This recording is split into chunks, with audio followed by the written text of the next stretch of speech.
Buenas tardes.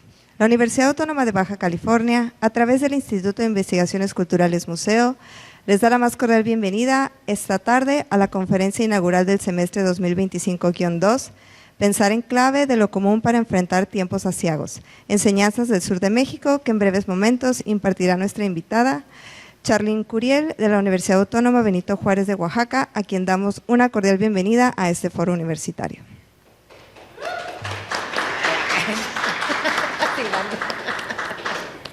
Antes de iniciar, me voy a permitir leer algunos datos de nuestra invitada. Charlene Curiel estudió la licenciatura en Historia en la Universidad Autónoma de Baja California. Transitó hacia la antropología durante sus estudios de maestría en el Centro de Investigaciones y Estudios Superiores de Antropología Social y de doctorado en la Universidad Wageningen de Países Bajos. Es profesora investigadora del Instituto de Investigaciones Sociológicas de la Universidad Autónoma Benito Juárez de Oaxaca, donde se desempeña como docente. Asimismo, participa en los programas de maestría en Sociología y de Acción Social en contextos globales. Es integrante del Cuerpo Académico Género, Cultura y Desarrollo y forma parte del Sistema Nacional de Investigadoras e Investigadores. Por varios años trabajó en la línea de la antropología política, abordando el fenómeno de la producción de comunidad en ámbitos rurales e indígenas en la Mixteca de Oaxaca. En el último lustro se ha dedicado a la antropología de la alimentación con perspectivas de los feminismos de la reproducción social. Entre 2016 y 2022 formó parte de la Red por la Igualdad de Género, que contribuyó en la creación del Protocolo de Atención a Víctimas de Discriminación y Violencia Sexual en la UAPJO, por lo que ha realizado investigación-acción para abordar las violencias contra las mujeres en la universidad. Y para dar inicio a nuestro programa, le cedo la palabra a nuestra invitada Charlene. Bienvenida.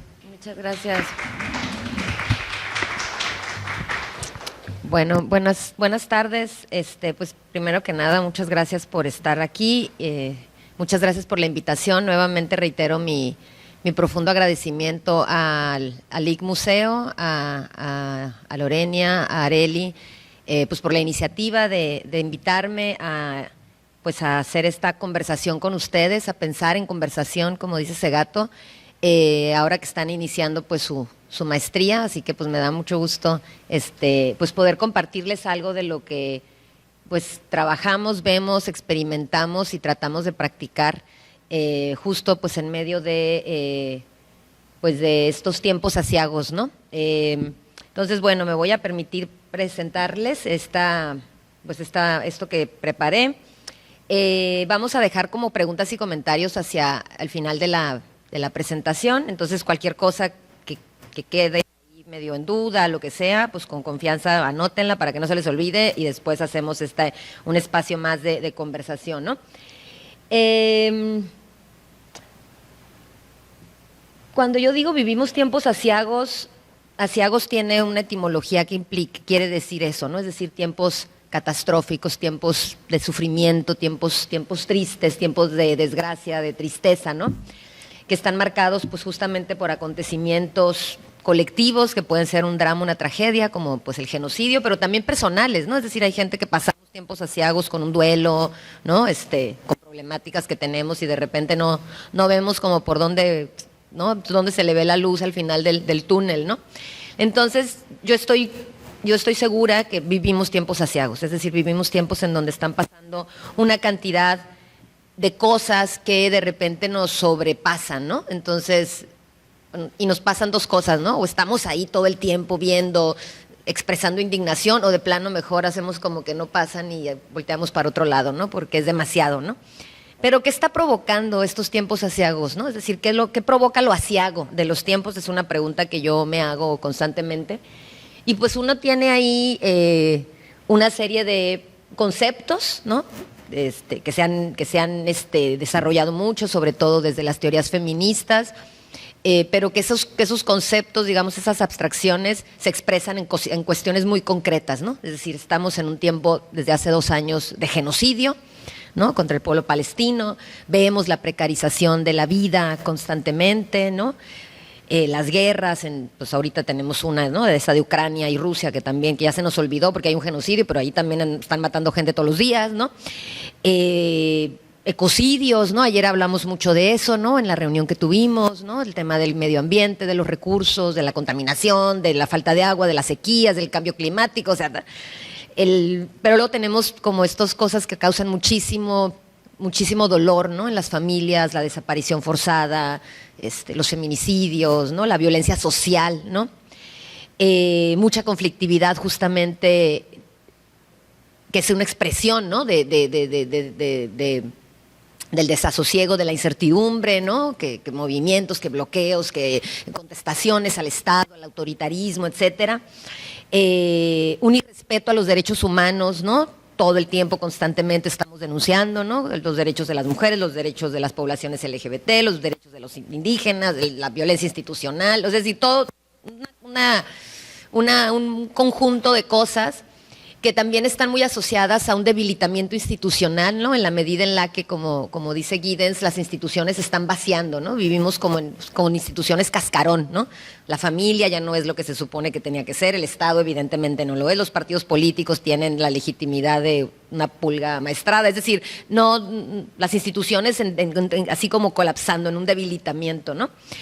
Y claro, también los autoritarismos, ¿no? Que también un poco los estamos viendo, pues, el resurgimiento y el reacomodo, ¿no? Que están teniendo las nuevas derechas, los movimientos ultraconservadores, que justo hoy en la mañana también hablábamos de eso cuando hablábamos del genocidio en Palestina, que ¿no? Que unas derechas, unos autoritarismos que también se están convirtiendo en sentido común, ¿no? En práctica cotidiana, ¿no? Es decir, discursos de odio en las redes sociales, ¿no?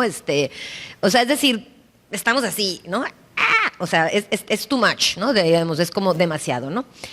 Y claro, esto se relaciona pues justamente a lo que nombramos, ¿no? Como opresiones, es decir, todo esto está relacionado a sistemas de opresión, de dominación institucionalizada, de desigualdad estructural, ¿no? De la injusticia social, de la inequidad, la explotación, evidentemente, que es el proceso mediante el cual el capitalismo se reproduce, el despojo, ¿no? Entonces, bueno, o sea, una situación terrible, ¿no? Pero ¿cómo llegamos a este estado de cosas? Porque evidentemente esto no es naturaleza, ¿no? Y tampoco es una producción de unos cuantos, sino que tiene que ver con una manera en la que la humanidad y el planeta se ha organizado en los últimos años, y yo sí creo que esto está absolutamente relacionado al capitalismo. O sea, todo lo que dije hace ratito está relacionado a este modelo de producción, de distribución, de consumo, de mercancías, de bienes y servicios, que además es un tipo de organización social, ¿no? Es decir, no es nada más el modelo o el modo de producción capitalista, sino es la sociedad capitalista, y eso implica la manera en la que nos relacionamos, nos organizamos, hasta la manera en la que enunciamos las cosas, ¿no?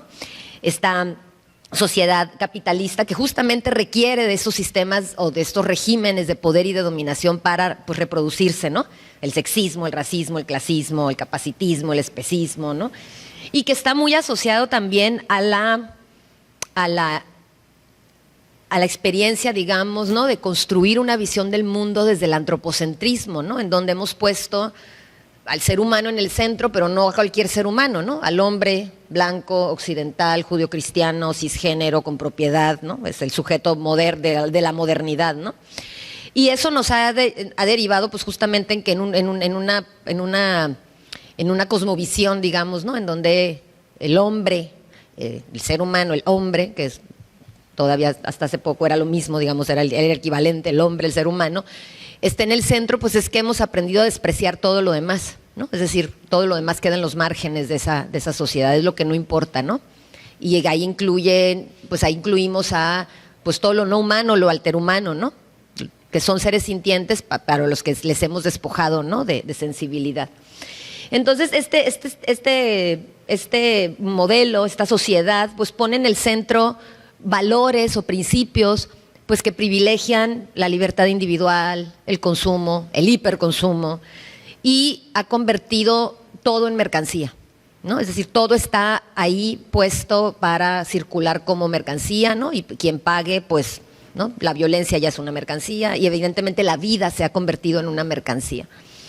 Entonces, ustedes han escuchado, ¿no?, que hemos estado hablando en los últimos años, a partir de la crisis climática, el calentamiento global y todo eso, de estas críticas que hacen sobre todo pues gente como Donna Haraway, Anat Singh, ¿no?, del antropoceno, ¿no? Es decir, que ya estamos en una era geológica o sea, es decir, que el estado de cosas nos ha llevado a transitar una era geológica en la que todo lo que estamos experimentando básicamente tiene por responsabilidad la huella de lo que hemos hecho nosotros como ser humano, ¿no?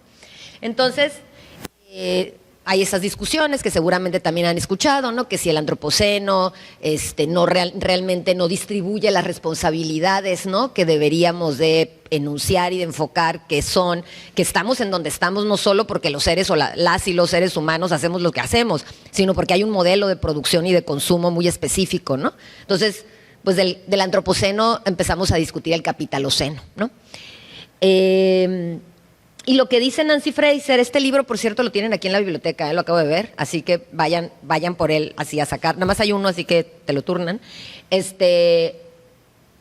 un libro buenísimo que justamente nos ayuda a dimensionar justamente esto un poco que estoy diciendo, obviamente con muchísima sofisticación, como todo lo que dice Nancy Fraser siempre, ¿no? Pero lo que ahí nos está diciendo Nancy Fraser es que llegamos a este estado de cosas justamente porque el capitalismo es caníbal, ¿no? Es decir, está atentando, o sea, en su proceso de intensificación, ¿no?, de las dinámicas de acumulación de capital, está atentando contra sus mismas formas de reproducción, ¿no?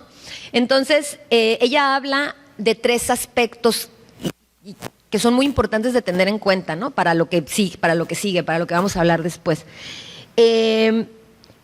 Uno es que la economía capitalista justamente consume parasitariamente las actividades de la reproducción social, ¿no? Es decir, las actividades de los cuidados, ¿no?, de todo el trabajo que hacemos, sobre todo las mujeres, ¿no?, en esta división sexual del trabajo digamos, en la que se sustenta el patriarcado capitalista o el capitalismo patriarcal, ¿no? En donde las mujeres, pues, nos hacemos cargo, en su mayoría, pues, de todo lo referente a la reproducción, ¿no?, a dar de comer, a cuidar, a limpiar, a hacernos cargo de personas enfermas, discapacitadas, de la tercera edad, ¿no?, etcétera. Obviamente, actividades que no están remuneradas, obviamente actividades que ni siquiera se consideran trabajo, ¿no? Es decir, empezamos a hablar del trabajo, de los trabajos reproductivos o de los trabajos de cuidados o de los trabajos domésticos, pues apenas hace unos añitos, o sea, tampoco es que es una discusión que ahorita tiene mucho. Me gusta así decir nada más que las socialistas de principios del siglo XX ya hablaban de esto, o sea, Rosa Luxemburgo, Kollontai, Clara Zetkin ya habían reconocido todo lo que a Marx se le había ido en su análisis del capitalismo. Pero bueno, ahorita estamos volviendo a hablar otra vez ahí, ya está obviamente todo el trabajo que hace Silvia Federici, ¿no? Y que está poniendo pues en el centro pues estas discusiones, ¿no? Entonces, bueno, el capitalismo consume parasitariamente, o sea, es decir, parasitariamente porque no contribuye, porque no visibiliza, porque no remunera, ¿no? Requiere además de ese trabajo de cuidados para reproducirse, ¿no? O sea, somos las mujeres generalmente las que reproducimos y ponemos en circulación nuevamente la fuerza laboral que se explota, ¿no?, en el mercado, digamos, del empleo remunerado. El capital también se relaciona con la naturaleza de una forma extractiva, ¿no? Ayer justo hablamos de eso, prácticamente de eso estuvimos hablando en el conversatorio, ¿no? Es decir, son estas lógicas de acumulación de capital que no tienen ningún tipo de reflexión, empatía, mirada de largo plazo, ¿no?, sobre pues cómo cuidar lo que tenemos, ¿no? Entonces llegan y explotan, ¿no? No sé si han visto ese meme que dice cuando tú vas a Canadá y Canadá así como bien chido y luego cuando Canadá viene a México y las minas, ¿no? O sea, unos paisajes así devastadores, horribles, secos, deforestados, desertificados, ¿no? Entonces, bueno, ese es el panorama, ¿no?, que deja esta relación extractiva que tiene el capital con la naturaleza, ¿no? En donde además acumula valor sin hacerse cargo de las externalidades, ¿no? Lo que le llaman los ecólogos políticos las externalidades, ¿no?, que es toda la contaminación, ¿no? ¿Qué pasó con el derrame aquí del río, del Grupo México, ¿no? Que hizo hace, que ya 10 años se cumplieron, ¿no? Aquí en el 12, en el río Sonora, ¿no? Pues nada, ¿no? O sea, una contaminación horrible, se derramaron no sé cuántos miles de litros de no me acuerdo qué sustancia súper tóxica y ahí quedó. Y así es en todo. O sea, llegan a un lugar, devastan, ¿no? Deforestan y no hay nadie que se haga cargo. Es más, tan simple como que Coca-Cola produce 200,000 botellas de plástico al minuto en el mundo y nadie recupera ese plástico, pues. O sea, así, o sea, de eso estamos hablando, ¿no? Entonces, esta es la manera en la que el capital se relaciona, ¿no? con la naturaleza.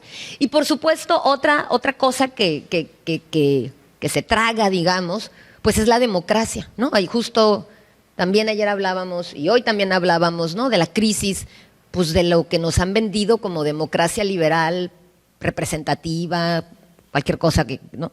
que es el sistema que nos vendieron, pues como lo que debe ser lo correcto, ¿no? Donde nosotros votamos, elegimos autoridades, tenemos un espacio de representación.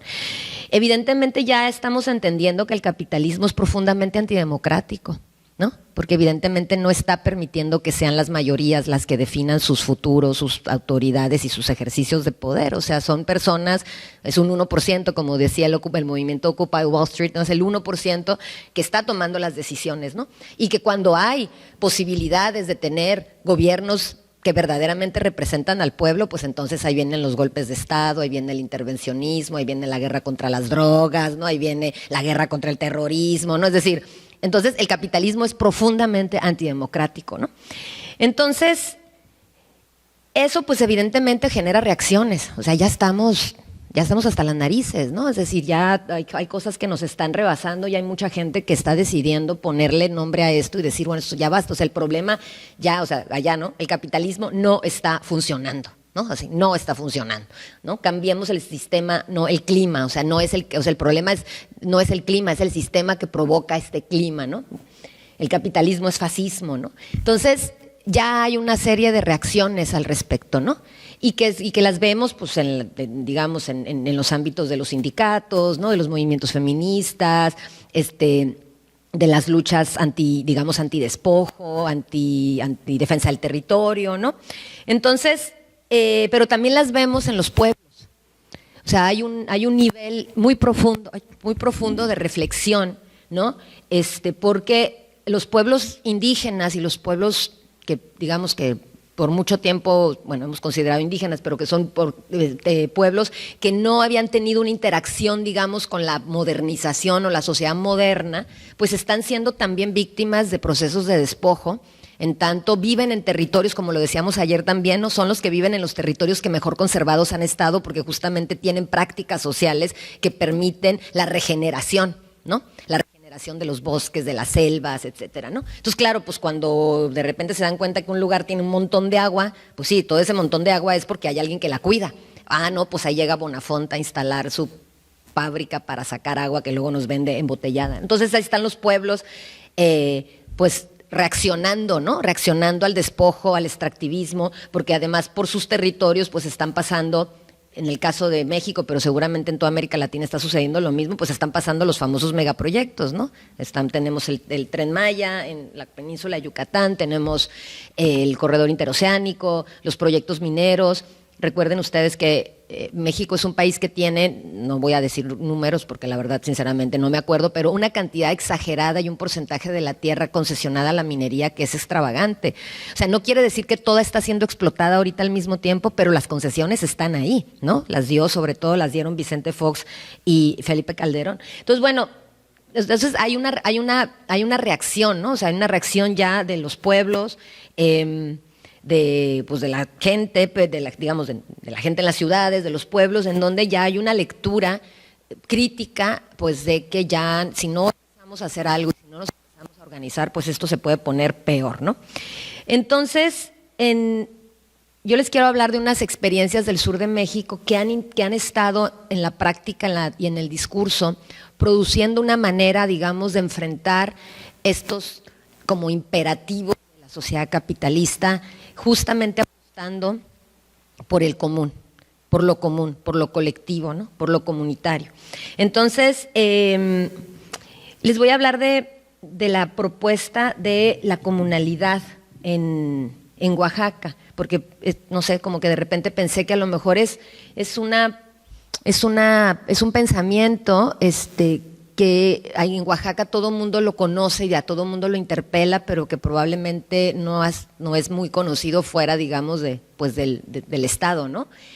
La comunalidad es una propuesta, pues es un pensamiento, es una propuesta epistemológica y reflexiva, digamos, que surge en los años 80, justamente también en el marco en el que en los años 60, 70, digamos, pues muchos pensadores del sur global empezaron, después de las luchas anticoloniales, ¿no?, o postcoloniales, empezaron a desarrollar pensamientos, empezaron a reflexionar la experiencia del colonialismo, ¿no?, y empezaron entonces a pensar, pues, qué les había dejado como pueblos postcoloniales, ¿no?, la relación que estaban estableciendo con el Estado. Entonces, en ese marco, pues, en el que hay, pues, pensadores como Franz Fanon, Cesari, como muchos otros, pues en América Latina también, desde los pueblos indígenas, pues se identifica como una ola de producción de pensamiento, ¿no? De pensamiento propio, muy anclado y muy situado en la experiencia de los pueblos indígenas como pueblos colonizados, ¿no?, y postcolonizados.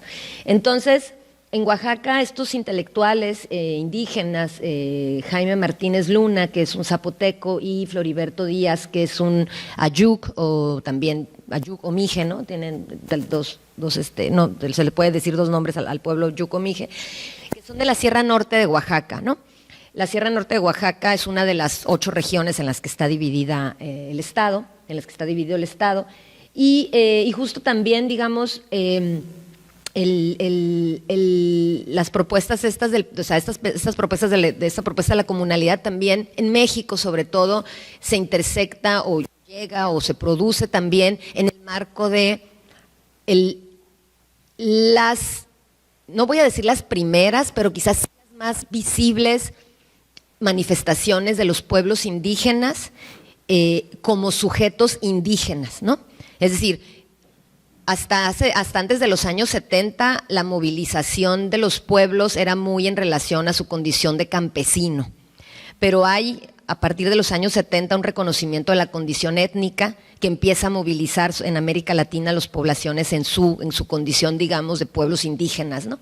Entonces, bueno, en ese marco de reivindicaciones étnicas y de movimiento indígena es que surge este pensamiento de la colonialidad, y justo surge pues para hacer una crítica a la política indigenista, ¿no?, que en México pues se implementó después de la Revolución Mexicana, y que era básicamente, para quienes no sean de México, pues una política de Estado que pues hablaba muy lindo de los pueblos indígenas como nosotros como grandes herederos del pasado prehispánico glorioso de los aztecas y los mayas, que además los ponen en contemporáneo como si hubieran vivido al mismo tiempo, pero en realidad era una política integracionista, asimilacionista, ¿no?, de aculturación, ¿no?, de que los indígenas dejaran de ser indígenas, ¿no? Entonces, a españolizar, o sea, a castellanizarles, a educarles en la escuela, en la educación, digamos, escolarizada, ¿no?, a pensar por ellos el desarrollo, ¿no?, y todo lo que necesitaban ser, pues, para incorporarse al proyecto de Estado-Nación que deriva de la Revolución Mexicana, ¿no? Entonces, en ese contexto también está el interrogante también, digamos, del multiculturalismo, ¿no? Es decir, como esta sociedad multicultural que se empieza a reconocer, ¿no?, que incluso la UNESCO hace mucha faramalla alrededor de la diversidad, ¿no?, y los pueblos y todo, pero pues después poco a poco vamos ya hacia los 90 identificando pues que el multiculturalismo tiene una dimensión o tiene un sesgo neoliberal en la medida en la que reconoce los derechos de los pueblos, ¿no?, porque además hay se viene una ola, digamos, de reconocimiento de los pueblos, pero al mismo tiempo pues siguen echándose a andar agendas que atentan contra sus propios derechos, ¿no?, y no reconociéndoles incluso su propia existencia como sujetos políticos y sujetos de bien público, ¿no?, y de derecho público, perdón. Entonces, bueno, todo esto está un poco sucediendo en el marco del surgimiento del pensamiento de la comunalidad en Oaxaca, que, insisto, surge de una reflexión de la vida comunitaria, ¿no? O sea, de observar pues cómo las personas se organizan, ¿no? Entonces, este pensamiento está sistematizado en 2 libros que son como fundamentales del pensamiento de la comunalidad. Uno es de Jaime Martínez Luna, el de eso que llamamos comunalidad, y el otro es una compilación de textos. Floriberto Díaz murió, Jaime sigue vivo, pero Floriberto murió. Entonces su esposa, Sofía Robles, que es una mujer muy conocida en Oaxaca, en el movimiento de mujeres indígenas, ella también, ella es, creo que es zapoteca, pero ha vivido con los ayucs pues toda su vida prácticamente, y ella se dio la tarea, ¿no?, de compilar este libro que está aquí, que se llama Floriberto escrito, ¿no? Entonces, bueno, en estos libros lo que van a encontrar ustedes es justamente la sistematización del pensamiento comunal, ¿no? ¿Y qué es la comunalidad, no? La comunalidad, pues, es el elemento que define, pues, la inmanencia de la comunidad. Es el pensamiento y es la acción de la vida comunitaria, ¿no? Este pensamiento se desarrolla, insisto, en la crítica al colonialismo y a su continuidad, ¿no? Porque aunque se reconoce pues el fin de los procesos de colonización, ¿no?, incluso el rompimiento, digamos, de las relaciones con la colonia, ¿no?, española, pues lo que sí reconocen los pueblos, o por lo menos en el caso de los mijes y de los zapotecos de la Sierra Norte, pues es que el Estado terminó siendo una continuación del colonialismo para ellos, ¿no? En toda su expresión, o sea, en términos del colonialismo, perdón, del despojo de sus territorios, de las pretensiones de blanqueamiento, la aculturación, el desprecio a sus conocimientos, ¿no?, etcétera, ¿no? La marginación y la sistemática, digamos, la sistemática, digamos, violencia estructural, ¿no?, en la que los pueblos indígenas pues han vivido y que no tiene que ver con que son pobres porque quieren, ya sabemos, ¿no?, sino por una política de Estado que ha mantenido estas comunidades con difícil acceso, con falta de instituciones, etcétera, ¿no? Entonces, bueno, y eso, entonces, en ese sentido es una revisión, el pensamiento comunal, es una revisión también de la relación del Estado con los pueblos indígenas, ¿no? E incluso una reflexión en torno a lo que significa ser indígena, en tanto también una categoría producida por el Estado para relacionarse con una población que es sumamente diversa, ¿no? Porque entre ayucs y tzotziles y yaquis o cucapás, pues hay unas diferencias enormes, pero todo el mundo cabe en la categoría indígena, ¿no? Que además digamos, de borrar, ¿no?, o de no observar estas particularidades y estas, digamos, diferentes experiencias de vivirse, no en el proceso de amestizamiento, sino como con algo propio, mete a todo el mundo en una categoría, pero además esa categoría empieza a ser utilizada pues para un montón de cosas, ¿no? Es decir, empieza a ser construida también desde la lógica que el Estado quiere, o sea, cómo quiere el Estado ver a los indígenas, ¿no? Es decir, los indígenas chidos, cuando bailan, cantan, se ponen sus huipiles y participan en la guelaguetza, que ahora en Oaxaca le empezamos a decir güeraguetza porque cada vez está más blanca. Pero por otro lado, cuando los indígenas o los pueblos se organizan, pues ya ahí ya no, represión, desaparición de defensores del territorio, ¿no?, etcétera, ¿no? Entonces, bueno, hay una interrogación a esta categoría indígena, ¿no?, como una categoría que ha despojado a los pueblos de su propio proceso, digamos, de su propio proceso para enunciarse, reconocerse, ¿no? También hay un cuestionamiento a la jerarquía, ¿no?, que ubica a los pueblos indígenas en la base, digamos, de la jerarquía social, de la estructura social, y también es un pensamiento que reflexiona en torno a la historia del despojo de los pueblos y la explotación de su tierra y del territorio, ¿no? Me parece muy importante mencionar que en la Sierra Norte las comunidades han sido unas comunidades muy aguerridas en contra de ciertos proyectos extractivos desde hace muchísimo tiempo. Porque tienen un bosque, o sea, la Sierra Norte es boscoso, es un territorio muy boscoso, y entonces ahí hay digamos, hay muchos intereses sobre todo de talamontes, ¿no?, y de taladores de madera, etcétera, ¿no? Entonces, las comunidades de la Sierra Norte, tanto las zapotecas como las ayucs, pues han estado organizadas desde hace mucho tiempo para defender ese territorio, pues justamente de los intereses que hay en la madera, ¿no?, en los árboles. Entonces, bueno, ¿cómo se ve la comunalidad, no? O sea, ¿qué es? Acorde pues con estos señores, con Jaime y con Floriberto, pues la comunalidad se conforma de 4 pilares, ¿no? insisto, ¿no? Es una reflexión que está basada en la observación de la vida comunitaria, ¿no? O sea, de ahí sale esa reflexión. Ayer que hablábamos también del conocimiento desde abajo, ¿no? Es decir, de ahí sale la reflexión de la experiencia situada, ¿no? Entonces, bueno, los pilares, ¿no? Pues la asamblea, en donde radica el poder comunal. Las decisiones se toman en la asamblea. No las toma el presidente municipal con el síndico a escondidas, no, las toma una asamblea, ¿no? Entonces ahí hay una intención y una práctica de la escucha. No sé si alguno de ustedes o alguna de ustedes ha trabajado o ha vivido o ha estado en una comunidad indígena, ¿no? No sé, mixteca, zapoteca. Que las asambleas son más largas que la cuaresma. O sea, empiezan a las 8 de la mañana y terminan a las 8 de la noche, porque hay que escuchar a todo el mundo.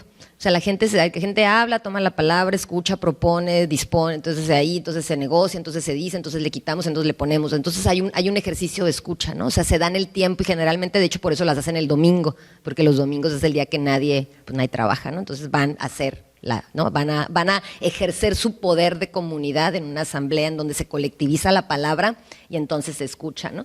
El tequio es un trabajo que se hace para el bien común. Yo en Oaxaca, en la ciudad de Oaxaca, nosotros seguimos haciendo tequios, ¿no? ¿Nadie ha escuchado nunca esa palabra? ¿No le suena de nada? Allá dijeron que sí. ¿Qué es, señora, el tequio?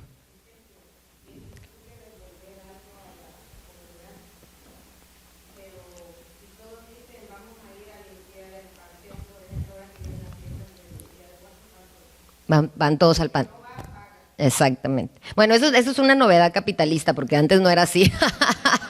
Eso de pagar no era así. Pero sí, o sea, el tequio, o sea, como claro, fíjense, viviendo en la sistemática violencia estructural de la marginación y el abandono, los pueblos se tienen que resolver la vida solos, porque ahí no llega el Estado.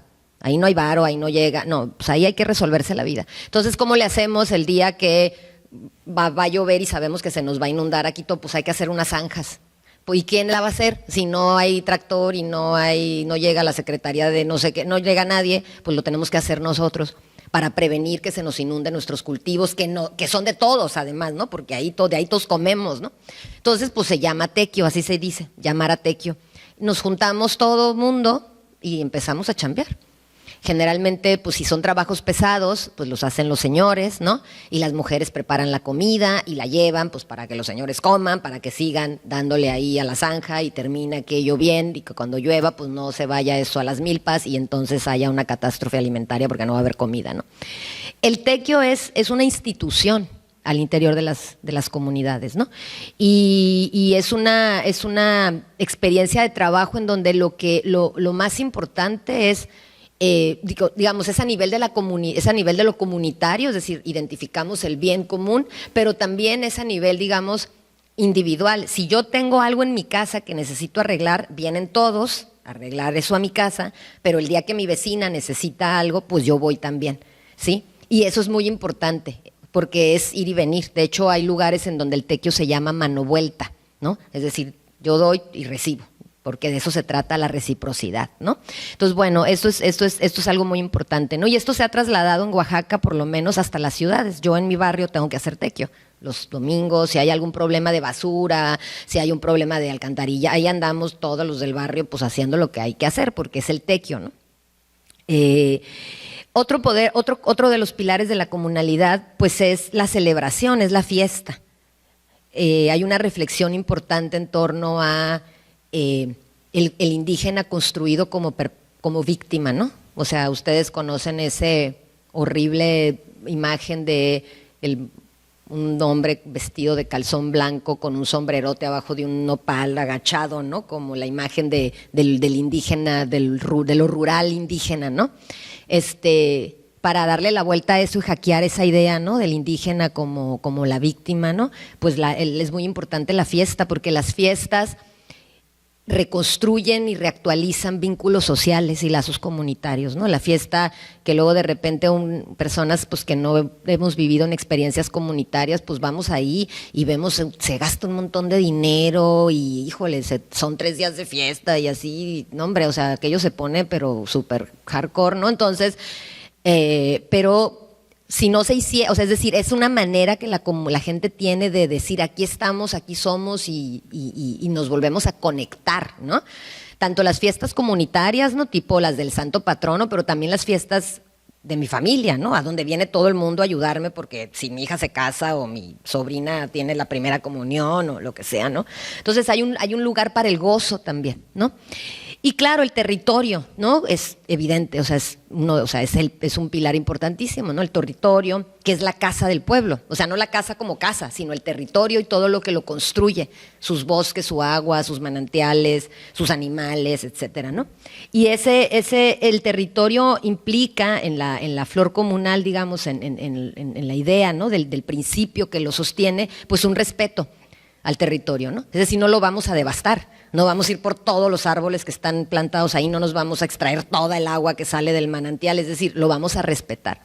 Entonces, evidentemente, pues en la comunalidad hay un principio de interconexión entre la asamblea, el tequio, la celebración del territorio, es decir, hay un principio de interconexión entre la escucha, la reciprocidad, el gozo y el respeto, ¿no? Y esto, digamos, es algo que se empieza a sistematizar, ¿no? En el pensamiento comunal como algo que permite, pues, la existencia de la organización. Cuando, por ejemplo, en el caso de la Sierra Norte se quiso instalar, más bien se instaló una papelera que iba a implicar, pues, la deforestación del bosque y la gente la sacó. O sea, la gente sacó la papelera. El Estado ni se metió. Y lo mismo ha pasado recientemente con un proyecto minero. La gente paró el proyecto minero, es decir, esto, o sea, hay una densidad de vínculos muy importante que fíjense que ya esto no tiene nada que ver con esto, pero se relaciona. Yo estoy ahorita haciendo un proyecto que tiene que ver con violencias, otra cosa, y estábamos analizando unos datos y justo la Sierra Norte es de las regiones de Oaxaca que menos incidencia de violencia y de delitos tiene. Y yo creo que esto nos explica un poco por qué. O sea, esto que les estoy contando yo ahorita, ¿no? Muchas otras regiones de Oaxaca están con unos picos de violencia horribles, ¿no? El Istmo, la costa, la frontera con Veracruz, el Papaloapan, pero justo la Sierra Norte es la región que menos incidencia de delitos y violencia tiene. Entonces yo sí quisiera hacer algo para vincular esos dos fenómenos porque no me parece casualidad, ¿no? Y bueno, otra experiencia del sur, ¿no? Anclada también en una experiencia comunitaria, pues es el Común Zapatista. Para quienes no conocen la historia, pues el Ejército Zapatista de Liberación Nacional le declara la guerra al mal gobierno el 1 de enero de 1994. Es una guerrilla indígena ubicada en Chiapas. Y a partir del 94, pues empieza un proceso de organización, ¿no? Evidentemente ha cambiado mucho la perspectiva de los zapatistas desde su primera declaración de la Selva Lacandona a lo que tenemos ahorita, y lo que tenemos ahorita es muy interesante porque es justamente esta elaboración alrededor de esto que ellos llaman el común, ¿no? Y fíjense, esta idea del común como idea enunciada sí es muy nueva. O sea, hace unos años los zapatistas no hablaban del común, o sea, hablaban de la comunidad, hablaban de lo colectivo, pero no hablaban del común. Y el común empezó a socializarse y de hecho lo esquematizaron mejor en los últimos comunicados del 2024, cuando se cumplieron 31 años del levantamiento, justamente en el contexto de violencia que está azotando el estado de Chiapas, ¿no? Es decir, la violencia en Chiapas está desatada, sobre todo en los altos, ¿no? Donde está San Cristóbal de las Casas, en la parte hacia frontera Comalapa, ¿no? Más en el sur, hacia donde están las Margaritas. Está desatada, ¿no? O sea, el crimen organizado pasa campante por todas partes y es un desastre, la verdad. Se están considerando casi 17,000 personas en condición de desplazamiento forzado interno, porque no pueden vivir más en sus comunidades, ¿no? Y hay una disputa por las tierras que el EZLN recuperó en 1994, porque eso fue lo que hizo, buena parte, digamos, de lo que hizo el EZ a lo largo del 94, pues fue recuperar tierras de finqueros, ¿no? Tierras que estaban privadas, en donde los zapatistas pues trabajaban casi como peones acasillados, ¿no? Entonces, el territorio se ha reconfigurado mucho también con la llegada del programa social Sembrando Vida, y pues hay una presencia muy grande del crimen organizado en la mayoría de las regiones del estado, ¿no? Entonces, los zapatistas han estado en muchos procesos como de repensar pues a dónde ir, porque finalmente quedaron atorados en sus comunidades y en sus municipios autónomos, ¿no? Los zapatistas han tenido desde de los Aguascalientes a los Caracoles y ahora se volvieron a reconfigurar. Entonces ahora ellos están proponiendo el Común Zapatista como una nueva forma de organización para que las decisiones y acciones por la autonomía, la defensa del territorio y derechos indígenas se tomen desde lo común de manera colectiva.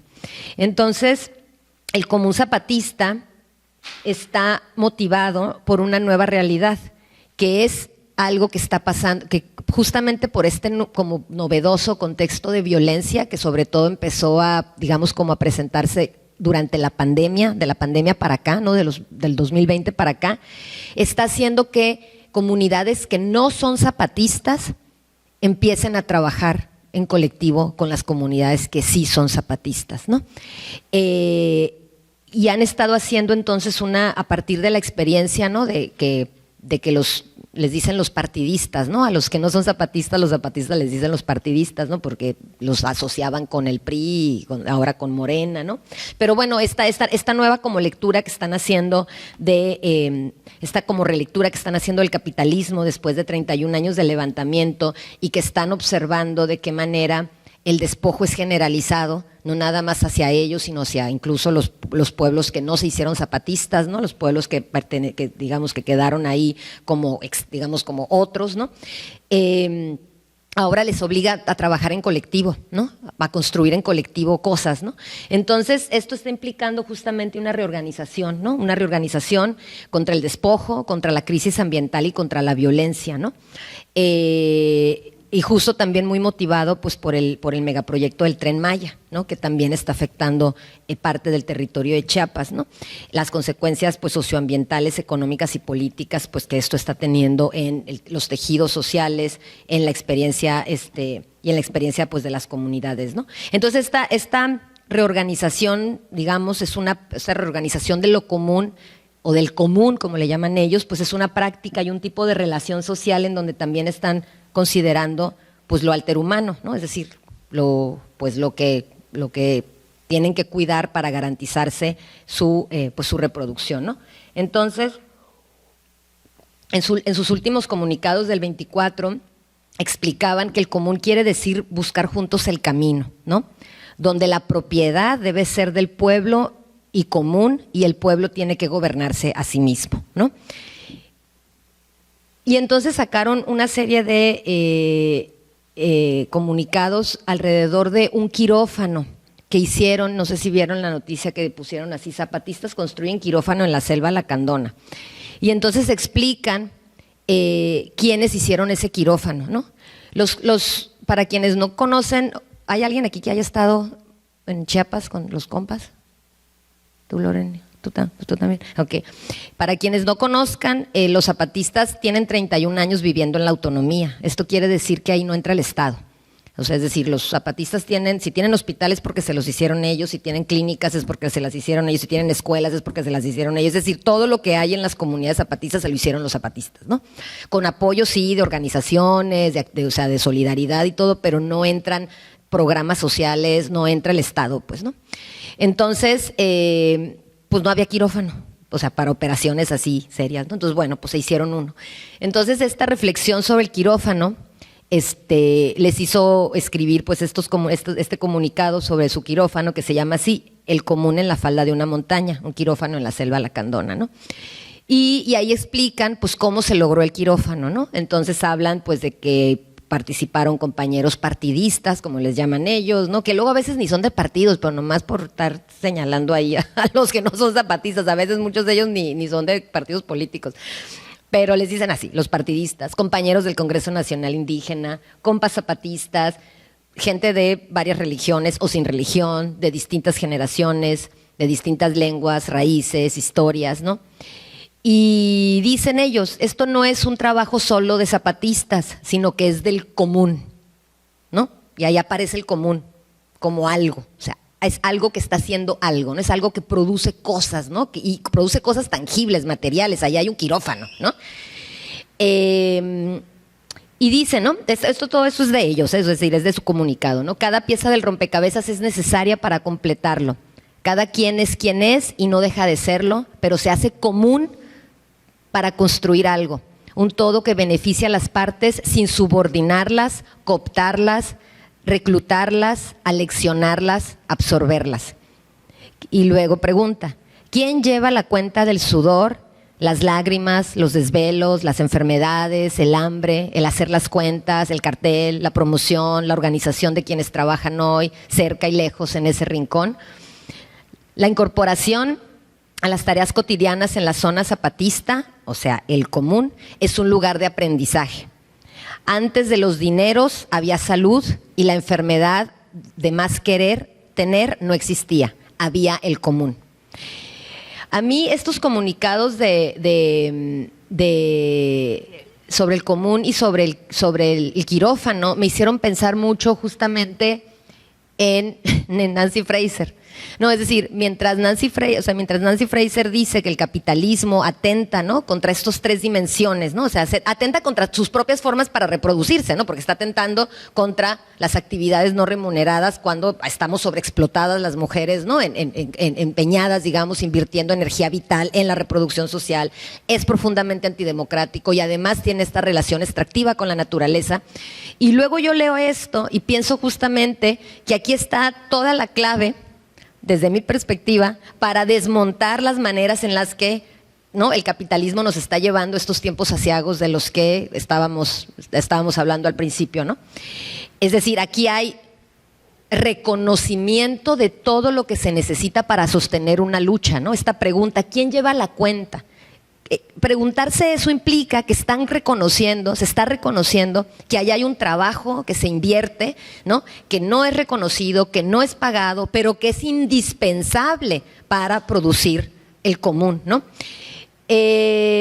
Entonces, pues digamos, las lecciones que yo quiero compartir con ustedes, y ahorita les voy a poner un ejemplo más concreto sobre la comunalidad del común, es que las lecciones para mí, tanto de la comunalidad en Oaxaca como del común zapatista, que ahora está mucho más sistematizado en los comunicados, sacaron creo que 8 comunicados al respecto a finales de diciembre del 2023, los pueden leer en Enlace Zapatista, ahí se publican los comunicados del EZLN desde el 94, es que ahí hay un desplazamiento del paradigma antropocéntrico y un reconocimiento de la interdependencia entre todos los seres sintientes, ¿no?, seres humanos y alterhumanos, ¿no?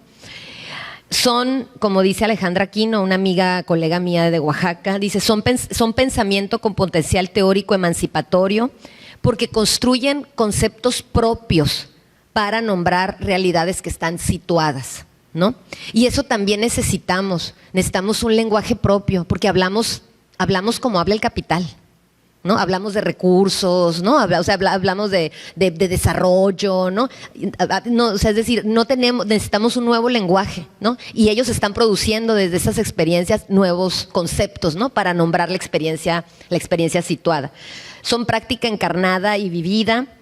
La reciprocidad es un elemento definitorio y aquí se reactualiza, digamos, la comunidad no como un espacio geográfico, es decir, aquí está la comunidad de San Pedro del Metate, no, sino como una relación y un vínculo social, ¿no? Entonces, hay una reproducción de esta comunidad justamente a través de un trabajo que se hace en colectivo, ¿no? Y como decíamos ayer, porque esto que dice Raquel Gutiérrez cuando ella también habla de la producción de lo común, que dice es identificar todo esto que se hace, que nos compete a todos porque a todos nos afecta, ¿no? Entonces, bueno, esto implica que hay que colectivizar el trabajo, ¿no?, lo que nos puede llevar eventualmente a compartir también el bienestar común, ¿no? Y agrieta los paradigmas del individualismo y del hiperconsumo, ¿no?, cuando dicen eso de que antes del común, antes no había el dinero y no había las ganas de tener, ¿no?, de tener cosas, de tener dinero, ¿no? Entonces están cuestionando, ¿no?, esta lógica súper neoliberal, ¿no?, capitalista en esta fase neoliberal y etcétera, del hiperconsumo, ¿no? Poner el bien común en el centro del proyecto de vida. Reconstituye la democracia, ¿no?, algo que el capitalismo ataca todo el tiempo. en las experiencias de la comunalidad y del común zapatista hay una apuesta por la colectividad de las decisiones, ¿no? Por la discusión y la escucha mutua y el asambleísmo, ¿no? Es decir, las cosas funcionan en tanto todo el mundo se pone de acuerdo, ¿no? Y pues implican también el ejercicio de la autonomía y la libre determinación como prácticas de la vida cotidiana que erosionan el control estatal, ¿no? Es decir, hay un límite, ¿no? Como les decía, bueno, los zapatistas que viven prácticamente al margen del Estado, pero en la Sierra Norte, en donde las comunidades tienen mucho margen de acción cuando algo se quiere imponer justamente porque están muy cohesionadas, ¿no? Entonces, les quería hablar de cómo se ve el común o la comunalidad en espacios en donde parecería que no podrían suceder, que son las ciudades, ¿no? Es decir, como espacios no comunitarios, ¿no? Porque las ciudades son justamente lo contrario a una comunidad, ¿no? Desde una comunidad rural, indígena, ¿no? ¿Por qué? Pues porque acá está la vida moderna, urbanizada, donde todo el mundo corre, porque todo el mundo tiene cosas que hacer, ¿no? Y nadie voltea a ver a los demás y nadie tiene tiempo de escuchar. Ayer justamente el espacio que tuvimos creo que fue muy lindo porque todo el mundo se dio cuenta de la necesidad que hay imperiosa de tenernos tiempo de escucharnos, ¿no? De escuchar a los demás. Entonces les voy a hablar muy rapidito de un proyecto en el que yo participo. Ya aquí las diapositivas van a cambiar en su diseño, van a estar muy bonitas porque las hizo Gabriela León, que es una gran amiga mía, que es la iniciadora de este proyecto que les voy a presentar y que le escribí y le dije, voy a presentar tu proyecto, porque ella hizo su maestría sistematizando la experiencia de este proyecto y yo la acompañé, yo fui su asesora acompañante del proceso, ¿no? Y es este proyecto que se llama Cochera en Servicio que tenemos en Oaxaca. Cochera en Servicio es un proyecto que surgió en el enero del 2016 y que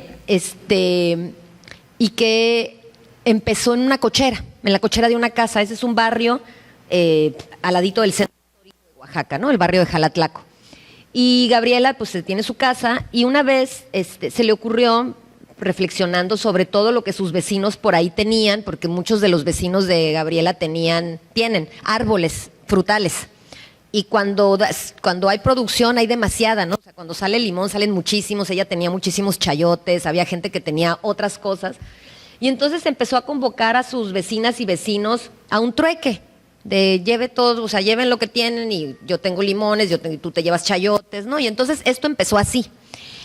Y entonces ella empezó a preguntarse, pues, ¿por qué pensamos que vivimos en escasez si nos rodea la abundancia? Pensando pues en que había mucha gente con árboles de aguacate, árboles de mandarinas, no sé, había muchas cosas, ¿no? Y entonces pues empezaron, estas son diapositivas que ella es artista, entonces ella las dibujó. Entonces ella pensó, ¿y si nos organizamos con las personas de la cuadra y compartimos lo que crece en nuestros patios? Y entonces empezaron a convocar estas reuniones que se llamaban trueques de cochera en servicio el primer domingo de cada mes. Y la gente empezó a llegar. Y entonces cuando Gabriela pasa el tiempo y entra a la maestría, empieza a sistematizar esta experiencia como parte de su tesis, de su proyecto de maestría. Y entonces recupera las ideas de la comunalidad. Es decir, aquí lo que estamos haciendo es justamente recuperar los pilares de la comunalidad en tanto experiencia que tenemos aquí en la Sierra Norte, pero que estamos recreando acá. Eso fue lo que ella como que trató de mostrar a través de su sistematización. Usó otros conceptos, usó otro tipo de referencias, ¿no? Los feminismos comunitarios, el buen vivir, etcétera. Pero entonces, bueno, recupera la idea de los pilares, ¿no? Que les había hablado yo ahorita, la interconexión que tienen, estos valores, digamos, asociados o principios asociados, ¿no? De la flor comunal, la escucha, el goce, la reciprocidad, el respeto. Y entonces identifica que la cochera es todo eso, ¿no? Es decir, hay en la cochera, es que ese logo de la cochera es esa llantita como con plantitas, ¿no? Entonces esa es la estructura que la cochera terminó haciendo, porque, bueno, ahorita les voy a platicar por qué. Y entonces la cochera se convirtió, digamos, en el territorio que cobija, o sea, la cochera su casa, ¿no?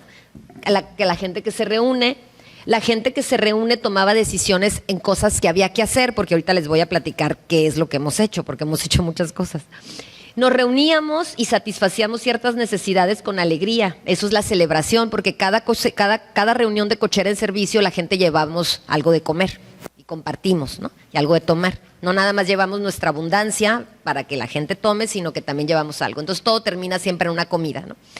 Y la gente se lleva los productos que comparte de su trabajo, ¿no? Es decir, las personas, ahí de repente en Oaxaca hay mucha gente que tiene sus propios huertos urbanos, sus propios huertos caseros, ¿no? Y eso pues implica mucho trabajo.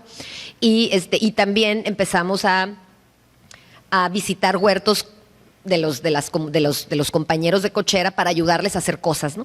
Entonces cochera se convirtió en un espacio para compartir abundancia, intercambiar plantas, semillas, y entonces empezamos a hacer estos flyers, digamos, para que la gente fuera y compartiéramos la abundancia, nos lleváramos lo que necesitáramos, porque en realidad del trueque pasamos a una idea de vamos a tomar lo que necesitamos y dejar lo que tenemos. No es un trueque, ¿no? Es decir, no te cambio una naranja por un carambolo. Yo tomo lo que yo quiero y dejo. Pero luego empezamos a darnos cuenta de que en toda esa comunidad había un montón de gente que sabía un montón de cosas. Entonces empezamos a hacer talleres para hacer una composta casera, para reciclar botellas, para hacer con las plantas hacer algún tipo de medicamento casero. Empezamos a organizar, digamos, un programa, ¿no? Y entonces empezamos a generar también nuestro propio lenguaje, ¿no? Los abonos al pensamiento eran estas reuniones en donde alguien nos compartía un saber, ¿no? Nos compartía un saber, nos compartía pues conocimiento de algo. Entonces hablamos de muchas cosas, hablamos de plantas medicinales, hablamos de la importancia de la alimentación, hablamos de no sé, pesticidas orgánicos, ¿no? Es decir, de muchas cosas, ¿no? Hicimos bombas de semilla, ¿sí las conocen, no? Las bombas de semilla. Hicimos un taller de bombas de semilla, etcétera. Entonces hicimos digamos, el semillero de saberes éramos pues nosotros, ¿no? Nosotros que tenemos estos saberes y que luego Gabriela se dio a la tarea de sistematizar y hace unos fanzines fantásticos, ¿no? De cómo hacer tu propio vinagre de manzana en casa, de cómo hacer tu propia composta, de cómo hacer las bombas de semilla, ¿no? Es decir, entonces ahí tenemos una suerte como de pequeña biblioteca de todos los conocimientos compartidos que están sistematizados y formateados en versión fanzine, digamos, ¿no? Y empezamos entonces a pensar en justamente esto de la crianza mutua, que es que ya no hacíamos solo las cocheras en la cochera de Gaby, sino que alguien nos invitaba a su casa y nos decía, oigan, yo necesito un tequio para echar a andar mi huerto. Entonces se va a ayudar y apoyar a la persona para que tenga un huerto, o quiero hacer unas compostas en mi casa, entonces íbamos a la composta, ¿no? O nos juntábamos a hacer algún tipo de brebaje, preparar kombucha, tepache, no sé, cosas que bebidas fermentadas, ¿no? Y entonces empezamos a pues generar este tipo de intercambios y de reuniones, que hicimos un jardín de puros remedios, sembramos hierbas medicinales, que tenían toda su explicación, ¿no? Para qué son estas hierbas, si el estómago, si la cabeza, si los cólicos, si las reumas, y no sé qué. Y empezamos, y en la pandemia pues no nos pudimos ver. Entonces Gabriela puso afuera de su casa un buzón para intercambiar semillas, porque decíamos, bueno, tenemos mucho tiempo porque estamos en casa, quienes tenían mucho tiempo, porque la verdad hubo gente que no teníamos mucho tiempo aunque estábamos en casa, y entonces nos empezamos a intercambiar semillas, ¿no? Dejábamos semillas de lo que teníamos y alguien recogía otras semillas que se llevaba a su casa, y entonces ahí siguió un poco el intercambio de la interacción, ¿no? Y entonces esta cochera viajera, como le llama Gabriela, es esta cochera que ahora se mueve y se hace en diferentes casas. Nos invita a alguien y vamos todos, y esa persona necesita que hagamos algo o nos comparte algún saber o alguna cosa, ¿no? Alguna experiencia.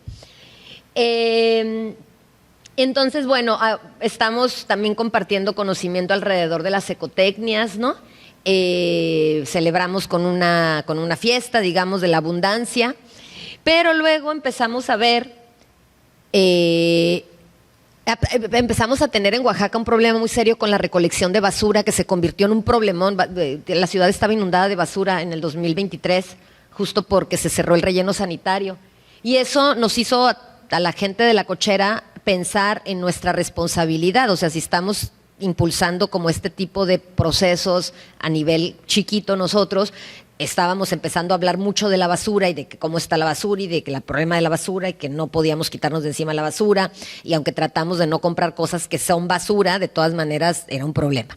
Y entonces Gabriela a esa fase de La Cochera le puso cochera incendiaria, porque entonces empezamos a salir al espacio público a manifestarnos por el tema de la basura, ¿no? Porque se estaba convirtiendo en un problema muy serio y todo el mundo se quejaba, pero nadie estaba realmente haciendo algo, ¿no?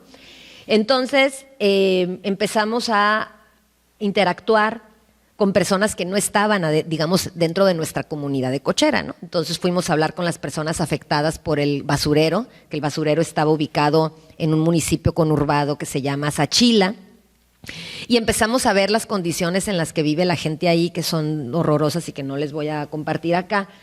Y luego también conocimos las experiencias exitosas de pobladores de otros lugares en donde no generan basura.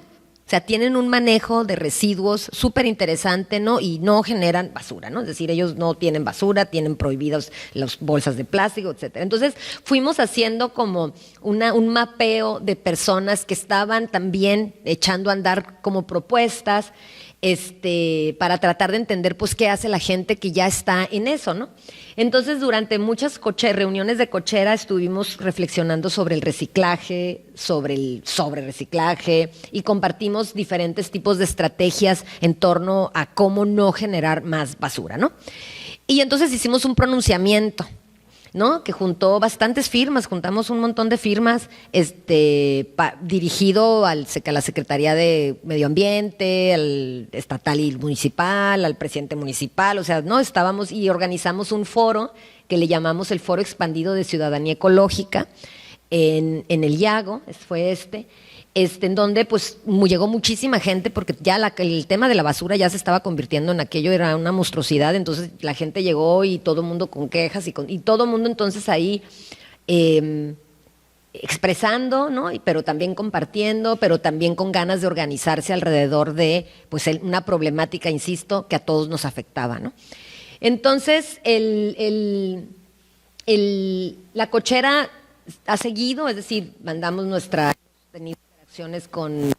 tuvimos interacciones con las autoridades municipales, hubo muchas personas que se empezaron a sensibilizar mucho con el tema de la basura.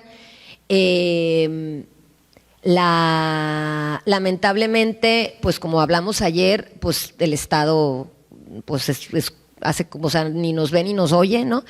Sin embargo, aunque no tuvimos mucho éxito, es decir, ya no hay basura en las calles, eso sí, pero no sucedió nada de lo que nosotros estábamos proponiéndole al municipio que hiciera para atender de manera de raíz y estructural el problema de la basura. Lo que sí es cierto es que eso que hicimos en el 2023 sí generó una discusión en muchos otros espacios sobre la generación de basura, ¿no? En escuelas, en las colonias, y entonces empezó a haber ya prohibiciones, multas. Hay espacios en donde una llega y te dicen, esta botellita que traes de plástico te la vas a llevar porque aquí no gestionamos basura, ¿no? Entonces ningún empaque entra, se puede quedar. Entonces la gente ya dice, si voy a ir a ese lugar no puedo llevar ni PET, ni esto, ni lo otro, entonces mejor no se compra. O sea, hay un factor ahí de inhibición, ¿no? Entonces se ha generado más conciencia alrededor, ¿no? De que si el Estado no va a hacer nada, nos toca a nosotros tratar de producir menos basura, ¿no? Es decir, no comprar cosas que vengan empaquetadas, embotelladas, etcétera, ¿no? Entonces, para mí la experiencia de La Cochera ilustra la posibilidad, ¿no? De lo que deseamos que suceda, ayer hablábamos también de eso, que deseamos que suceda, pues en un espacio que no está hecho para ser comunidad. Porque las ciudades tienen todo, o sea, las ciudades son justamente los espacios en donde se inhibe la producción, ¿no? De esto, de lo que Raquel Gutiérrez llama lo común, ¿no? ¿Por qué? Pues porque nos tienen unas dinámicas absolutamente pues individualistas, ¿no? De uno mismo, del bienestar personal, de esto, del otro. Entonces, a mí esta experiencia que les quería compartir un poco como para que imaginemos por qué es tan importante recuperar las enseñanzas que están ahí, ¿no? Porque sí hay otra, o sea, sí hay otro mundo que se está haciendo. El problema es que todo es tan avasallador que parecería que no, que vivimos como en la homogeneidad. Y les quería compartir el caso de Cochera porque me parecía interesante que ustedes, o sea, que viéramos, ¿no? Pues que sí es posible darnos el tiempo y la disponibilidad de que cuando encontramos estas problemáticas que nos afectan, ¿no? En este caso a nosotros pues estábamos muy preocupados por el tema de la alimentación, de la comida chatarra, ¿no? De las cosas que llegan de la agroindustria, que están contaminadas y que enferman a las personas, de eso es de lo que se habla en Cochera, ¿no? Básicamente, del uso del agua, etcétera. Entonces, ¿saben que se me perdió mis reflexiones finales? Estaban aquí, a ver, déjenme ver dónde las puse, creo que es que iba a acabar justo antes, pero luego se me ocurrió que les quería compartir lo de Cochera y creo que entonces mis reflexiones, ándele, ahí están. Y mis reflexiones finales quedaron ahí. Entonces, bueno, quería compartirles eso para que vieran pues cómo se ve, ¿no? Esto no quiere decir pues que no hay retos, obviamente, ¿no? Es decir, hay retos tanto en las experiencias que les conté de la Sierra Norte y de los zapatistas, por supuesto, ¿no? Hay retos y hay también reacciones, ¿no? Es decir, el caso de los retos, pues son evidentemente, pues que en la comunalidad todavía no se afronta muy bien el tema de las relaciones de género, ¿no? Pues es un tema, ¿no? Las mujeres ahí. Los zapatistas lo tienen un poquito más, mucho más trabajado, ¿no? Pero en la Sierra Norte todavía no tanto. Obviamente la migración también es un reto, ¿no? Es decir, la migración, la salida de la gente joven.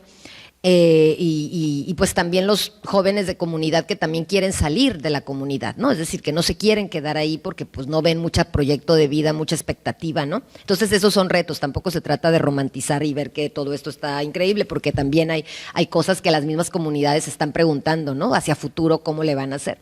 Y obviamente pues en este caso, tanto la Sierra Norte como Chiapas, como el caso de los zapatistas, pues evidentemente están asediados de violencia estatal, de paramilitarismo, ¿no? De megaproyectos, es decir, hay muchos intereses, ¿no? Que están, digamos, enfocados en esos territorios y esos pues también son retos.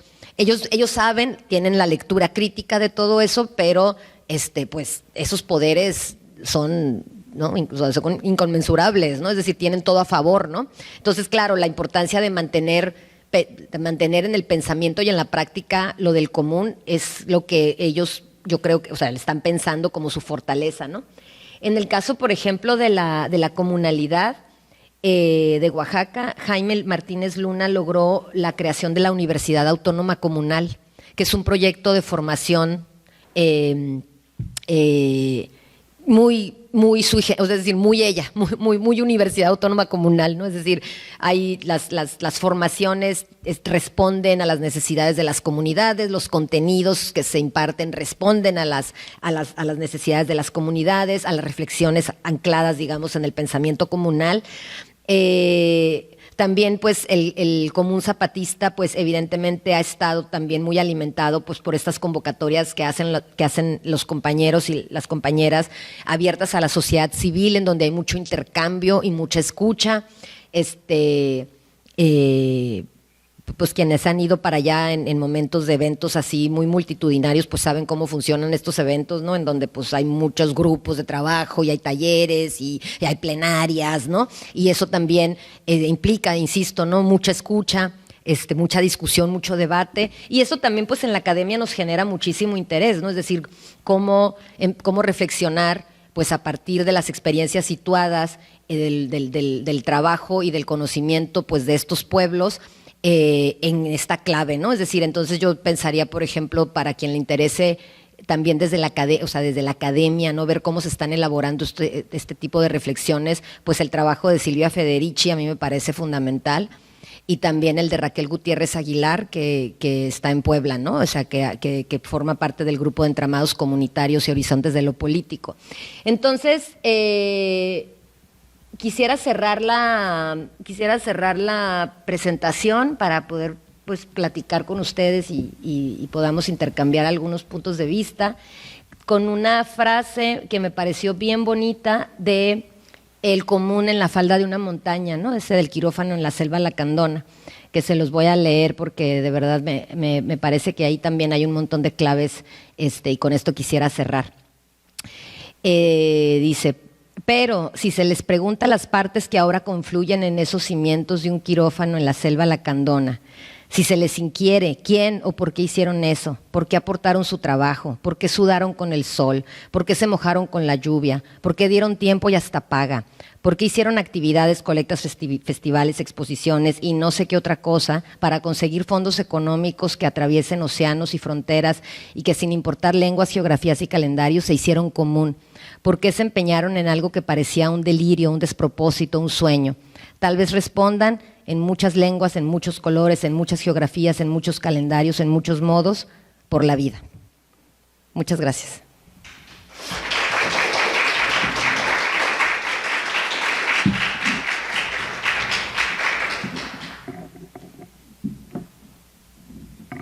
Pues no sé si allá hay un micrófono, me dijeron que hay un micrófono disponible para que pues si alguien quiere hacer algún comentario, alguna pregunta, algo que les haya evocado, interpelado, provocado, pues esta compartencia que vine a hacer con ustedes, pues adelante. Ah, sí, hola Jessica. Hola, abriendo, yo nunca agarro el micrófono tanto, pero muchas gracias por compartir todo lo que nos has compartido, por el último proyecto urbano, muy inspirador, y me quedé yo con ganas de escuchar más detallito, más chismecito, más contexto, más de tu perspectiva sobre toda esta situación de desplazamiento, de violencia, el desplazamiento de estos 17,000 habitantes, el programa de Sembrando Vida, qué está haciendo, cómo está funcionando para contribuir a ese desplazamiento, con qué otras violencias se entrevera o cómo está operando ese programa. Mira, del programa Sembrando Vida realmente yo no te puedo decir mucho, pero lo que sí es que los compañeros en Chiapas, o sea, los APAS, tienen una crítica porque es un programa pues que evidentemente está cooptando a las juventudes, está cooptando a las comunidades, ¿no? Y estas cooptaciones, ayer hablamos mucho también de eso, ¿no? Cómo el Estado pues coopta, ¿no? Y estas cooptaciones, generalmente provocan un proceso de despolitización, ¿no? Y de dependencia, porque pues sí, o sea, si el Estado, si no llega el recurso, pues no hay, ¿no? Entonces se genera una dependencia que justamente inhibe pues la práctica del común, ¿no? Es decir, ahora ya nadie quiere trabajar en colectivo, pues porque a mí me está llegando mi beca o me está llegando mi apoyo o me está llegando mi programa social. Hay muchos colegas que en el sur están trabajando los impactos que está teniendo el programa Sembrando Vida y no parecen ser conclusiones muy celebratorias. O sea, al parecer hay, por ejemplo, propuestas, o sea, se ha expandido mucho el monocultivo para ciertos productos, ¿no? Sobre todo productos que tienen valor alto en el mercado. Entonces, hay cosas que están atentando, ¿no? Pues contra prácticas comunitarias que habían mantenido medianamente una suerte como de respeto y equilibrio en el territorio, ¿no? Entonces, yo me imagino que por ahí va la crítica, ¿no? De lo que está pasando en Chiapas. Eso no tiene que ver con los 17,000 desplazados que acaba de reportar el Centro de Derechos Humanos Fray Bartolomé de las Casas, que está en Chiapas. Estos 17,000 desplazados son producto de la presencia del crimen organizado en algunas comunidades, sobre todo en la parte que les decía, hacia frontera Comalapa, hacia el sur, y en los altos de Chiapas, en donde está la cosa bastante fea. Ahorita San Cristóbal se tranquilizó un poquito, suponemos que hubo pactos, o sea, lo clásico, ¿no? La Pax Narca, que luego termina un poco por establecerse, pero en las comunidades, o sea, Panteló, Chenaló, como todas estas comunidades que hay ahí en la zona, pues sí estuvieron pasando, y pasa, o sea, Aldama, pues por unos semanas de asedio entre grupos paramilitares y población civil desarmada, que pues sí se pone aquello del terror, y eso es lo que está provocando el desplazamiento, justamente, ¿no? La violencia. No, eso no tiene que ver con el programa, sino con la violencia de los grupos del crimen organizado que están, por cierto, en el sur de Chiapas, en la parte hacia frontera Comalapa, son los que están explotando la mina, están explotando, se metieron al negocio de la minería, pues, ilegal, porque no puede, pues, no es que hay una empresa. No le gusta como el shell, el sonido real, orgánico de un platillo, de un bombo. Y pasa lo mismo que me estaba contando del autotune, es muy similar. Gracias por la conversación, fue muy interesante escucharlos.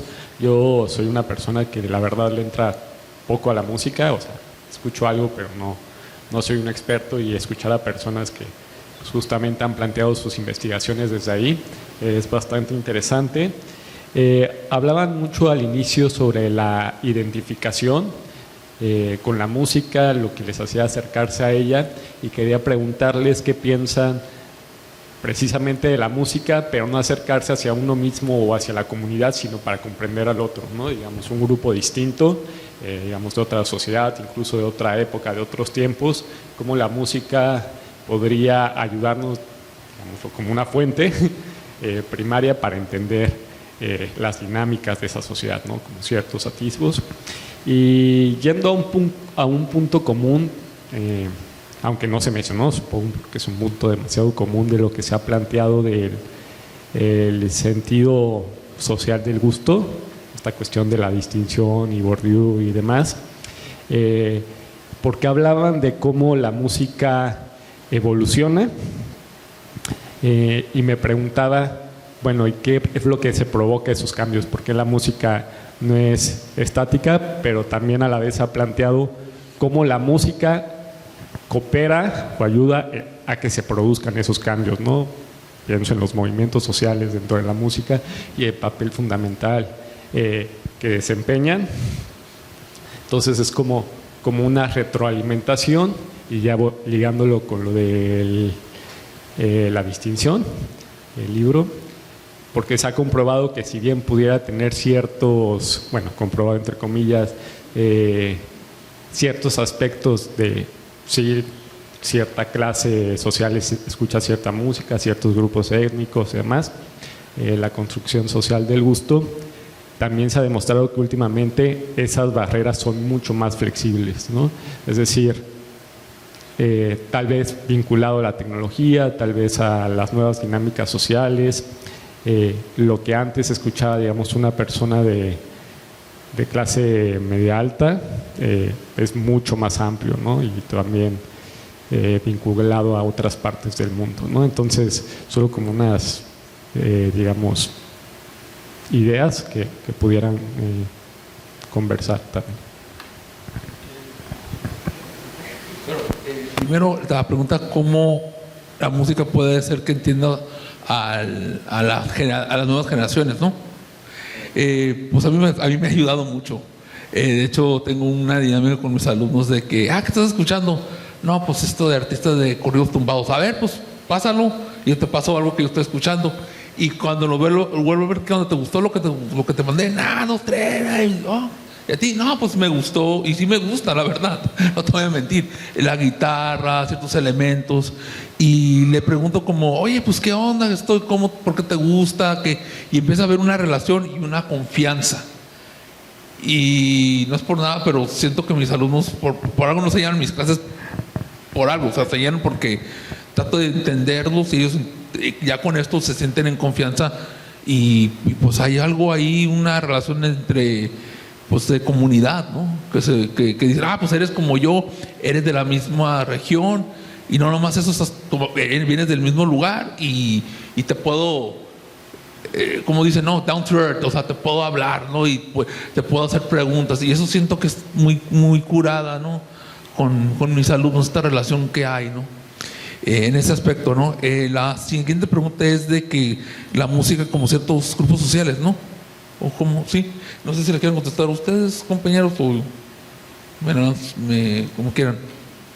A ver. Bueno, yo vuelvo al metal porque es lo que más me gusta, pero el metal es una radiografía cultural. Usted en el metal encuentra historia. Iron Maiden es una banda que cita muchos conceptos de la creación de Estados Unidos y también cómo ha sido Inglaterra una colonia por el mundo. Crítico o no crítico, bueno, muy relativo. Movimientos sociales o expresión cultural, a mí me pasó algo muy extraño en Los Ángeles. Estuve un tiempo en Los Ángeles tocando y en Los Ángeles hay un movimiento muy grande de black metal nazi, pero latino. No entiendo eso, nunca entendí, sí. O sea, una vez fui bien hacia el sur y había un concierto de black metal neonazi, sí, una banda Ingor, algo así. El vocalista era un hombre racializadamente como un afro y los demás sí eran personas como blancas. Y su concepto era el neonazismo en Estados Unidos, ¿sí? Súper racista, no entendías. Entonces, pues la música se deconstruye de unas formas muy complejas, ¿no? Esa la crítica en mi parte, pero también es como a la posición de, pues, que estamos consumiendo, ¿no? O sea, muchas veces nos gusta un sonido, pero no sabemos cuál es la letra y no sabemos, pues, como qué es lo que estamos también como comunicando. Movimientos sociales, pues en el rock es una expresión gigante o sea, es una radiografía, es una huella de los movimientos sociales, de las expresiones culturales, de momentos en la historia de las personas, de la sociedad. Algo, bueno, no sé, yo escucho como música muy rara. Hay algo que se llama el cassette de Richard Ramírez, ese asesino serial de Los Ángeles. Y uno de pronto ve el tipo de música que escuchaba para asesinar, y es puro pop de los 70s y 80s. Entonces también hay como esa mezcla entre la musicalidad y como el pensamiento psicótico de mucha gente. Y entonces, o sea, sí, la música es algo muy complejo y en mi opinión es una radiografía cultural, sonora, y pues la letra es algo que sí siento que se debe ver como con pinzas para poder entender mensajes, y también pues es muy histórico, ¿no? Eso es como, digamos, una forma de... A mí me pasa eso mucho con la música, digamos, de los 80s, o me gusta mucho el jazz también, y lo transporta uno. Entonces es como una fuente como metafísica, la verdad. Disculpa, ¿puedes o sea, como repetir las preguntas? Porque creo que no entendí como bien. Sí. La primera era más concreta, porque habían planteado al inicio cómo se identificaron con la música, y a partir de ahí hicieron sus investigaciones y plantear la música no para ver dentro de una misma comunidad, sino para ver al otro, una fuente para estudiar, como se puede decir, la alteridad, el otro, otra época, otra geografía. Y la segunda, que sí, tal vez di muchas vueltas, partí sobre este libro o estas ideas de la distinción, esta propuesta teórica de Bourdieu, que es muy sencilla, ¿no? Esta cuestión de que ciertas clases sociales, ciertos grupos étnicos, los gustos que generan, es a partir de ese lugar social donde se colocan, ¿no? Entonces, a partir de recordar como esa idea y de lo que ustedes estaban mencionando, de la música va evolucionando, pensaba por qué actualmente, retomando la idea de Bourdieu de que ciertas clases sociales escuchan tal cosa, se ha demostrado que no es tan así en la época actual, a diferencia de hace 30, 50 años, ¿no? Donde sí era más marcado, donde si eras clase alta escuchabas cierta música de clase alta y no había tantas interrelaciones. Se podía pensar que es como cuestión global. Entonces ese sentido de cierto grupo escucha cierta música ya no es tanto, y lo vinculaba con la cuestión de lo del cambio, los cambios que se pueden ver en la música, si la música provoca cambios o los procesos sociales, políticos, económicos provocan cambio en la música, ¿no? Con Muy esta bien. interrelación. Okay. Perdón lo enredado, ¿sí? Sí, pero... Ahora volviéndome a Sí, por eso con eso me Hubiera enredé. sido- Te respondo el último, mejor, ¿no?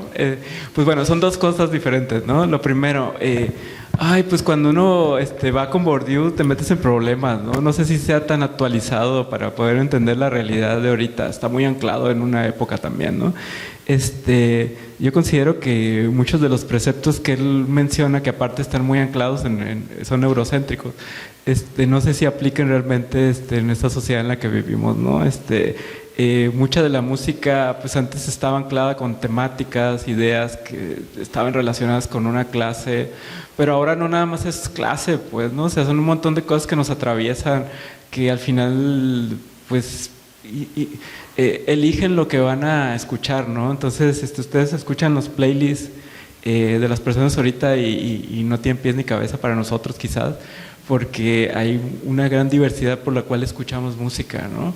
Entonces yo no sé si realmente pueda aplicar, porque digamos, a lo mejor la música de barrio, ¿no? Una cosa así, pero realmente no sé si están escuchando eso que nosotros tenemos en la cabeza, ¿no? Yo creo que no aplica eso, ¿no? Bourdieu te puede servir para ciertas cosas, pero no estoy seguro si para comprender estas dinámicas, ¿no?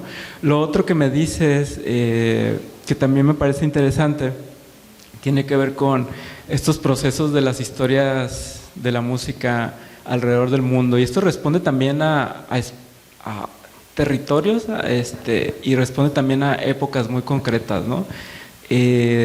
Y dependiendo del tipo de música, ¿no? Pero la música ha tenido componentes en los cuales ha impactado mucho los territorios en los que se ha generado, e impactado también al mundo, ¿no? Podemos hablar de un montón de casos, ¿no? Podemos hablar de Seattle, ¿no? Con el grunge, así, ¿no? Cómo se transformó la sociedad, y el grunge también transformó de alguna manera el mundo a través de una estética, a través de cierto tipo de temáticas. Podemos hablar de Manchester, ¿no? A partir de cómo este lugar industrial se convirtió en el cúmulo de la música alternativa, y esa música alternativa movió al mundo a otros lados, ¿no? O sea, ese tipo de lugares, que obviamente esa música surgió por cosas en concreto, ¿no? O sea, ciertas personas que estaban creando algo en una movida, en una escena, pero que luego eso despegó. Y también tiene que ver, obviamente, con que en ese momento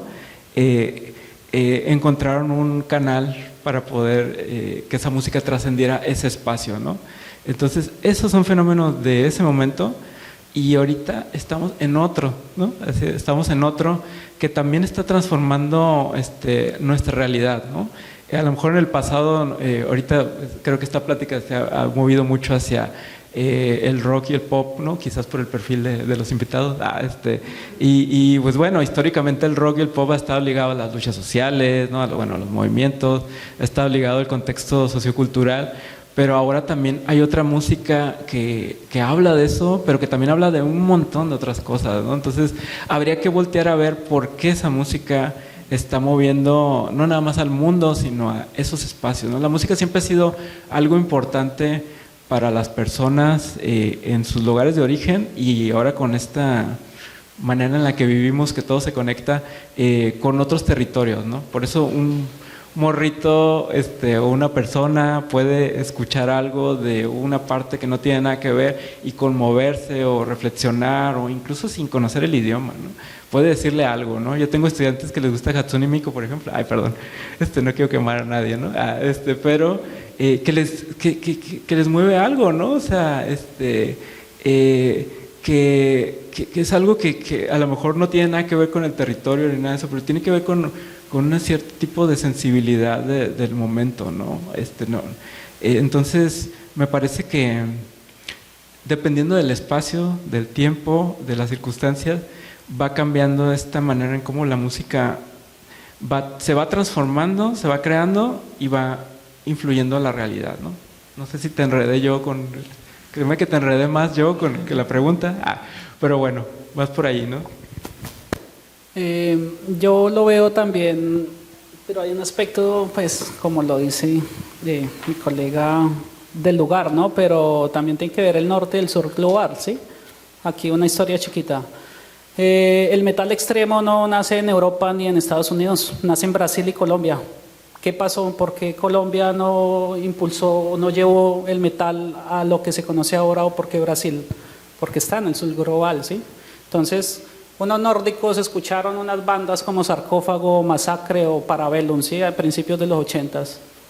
Tenían los recursos para grabarlo de una forma y tenían la diseminación, ¿no? Estaban en el norte global. ¿Por qué la mayoría de metal, digamos, que se conoce está en inglés? Entonces yo sí siento que, o sea, claro, es el lugar, pero también qué es lo que atraviesa, ¿no? ¿Cuál es esa hegemonía en la cual está atravesada la música? Y yo veo que si es la industria musical la que jala para dónde va la cultura musical y para dónde van esas expresiones, porque, por ejemplo, hay música muy interesante que no tiene la misma diseminación que otra. Me voy a salir del metal, la música del Pacífico, la música caribeña es una música muy rica, exageradamente rica, tiene una tradición de conceptualización, ideología de África y también de toda esta mezcla tan espectacular de las culturas originarias, de las culturas africanas, de también la cultura europea y no tiene la misma diseminación. Si ya se mete en un empaque y se saca de forma masiva como lo que fue el reggaetón o lo que es, ahí sí ya es digerible y ahí ya se disemina de una forma masiva. Pero si por ejemplo la champeta, no sé si de pronto haya alguien escuchado eso, que es una música del norte de Colombia, una música caribeña, una música muy rica, exageradamente rica en letras, exageradamente rica en la instrumentalización, pues no está en el mapa.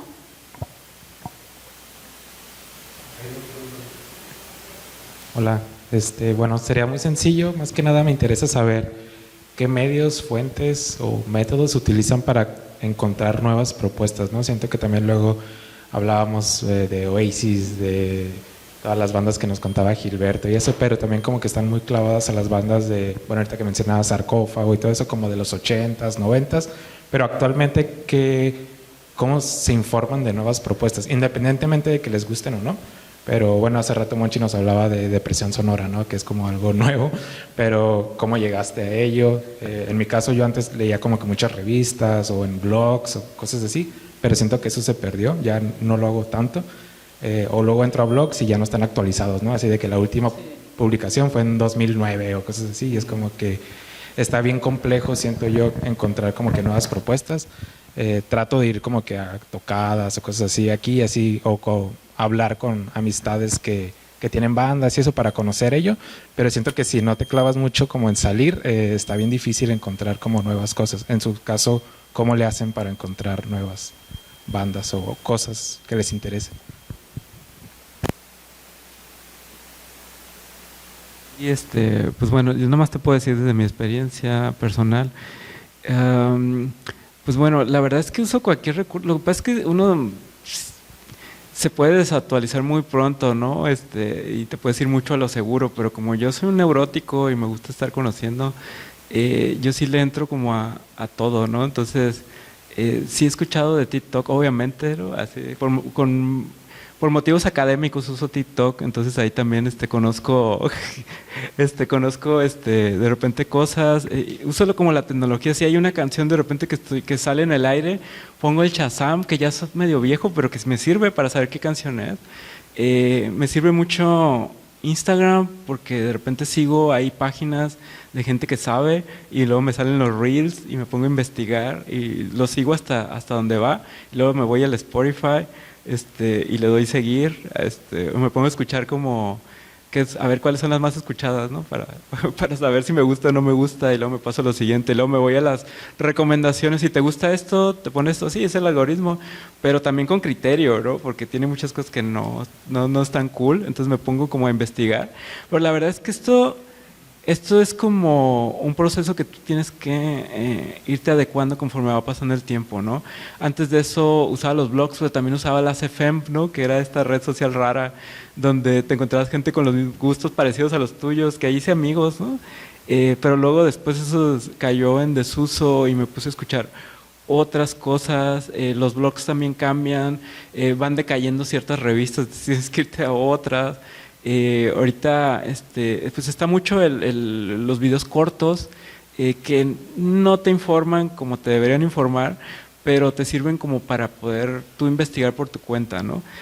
Sigo todavía YouTube. Yo sé que YouTube, aunque ya es un poco más minoritario, sigue siendo una buena fuente de youtubers que le saben a los temas. Entonces me he encontrado varios, lamentablemente muchos desaparecen porque pues no hay talento pero no hay dinero, ¿no? Entonces no pueden continuar con sus canales, ¿no? Yo seguía un youtuber español, ya se me olvidó cómo se llamaba, pero le sabía un montón, había leído un montón de historia de música, y la verdad es que yo veía sus videos que duraban 1 hora, ¿no? Fatal, y yo salía, no quiero saber, no quiero conocer, quiero leer esto, quiero conocer la música. Ahí voy a eso. Los libros sobre música son buena fuente de música. Buenísimo. Hay unos que hasta te traen tu playlist, ¿no? Entonces te vas para allá. Yo intenté dejar mi playlist en mi libro, ¿no? También. Y eso te ahorra mucho, ¿no? Te puedes como buscar ese tipo de cosas. Hay una editorial española que está recopilando muchos libros de música como alternativa que se llama Contra. Buenísimo. Ahí te puedes encontrar los libros de repente en internet, en Busca Libre, y te encuentras ahí lo que te puedas imaginar, y ahí conoces música también. Por ejemplo, de las crónicas de los músicos, ellos refieren a otros músicos y conoces mucha más música. Me aventé las memorias de Bob Dylan, y a él habla de tanta música tan interesante que me puse a escuchar todas las canciones, como todas las referencias que él tuvo, y está increíble. Entonces uno no para de buscar, nomás que tienes que ser como activo, no hay una fórmula, ¿no? O sea, lamentablemente a lo mejor entre más uno tiene responsabilidades, menos oportunidad tiene de buscar, de investigar, pero la verdad es que yo creo que buscando un poquito puedes encontrar. Incluso pregúntale a ChatGPT cómo le hago para encontrar nuevos, y pues sí te va a ayudar un poco, o sea, sí te va a ayudar un poco porque te va a dar ciertas cosas, no es broma. Y si no, pues la fuente confiable, júntate con el que sabe. Todavía sigue funcionando, ¿eh? Si alguien le sabe, pídele el Face, ¿no? El Instagram, lo que tenga, y la verdad es que vas a encontrar cosas, incluso nada más de las cosas que comparte le vas a aprender, ¿no? Entonces es también espiar un poquito, ¿no? A la gente también funciona. Entonces hay muchos recursos, la verdad es que está maravilloso este tiempo. Antes teníamos 3 cosas, ¿no? Ahora está increíble, nada más la cuestión es como que no pierdas esa, ¿cómo te puedo decir? Esa fuerza vital para investigar de manera creativa.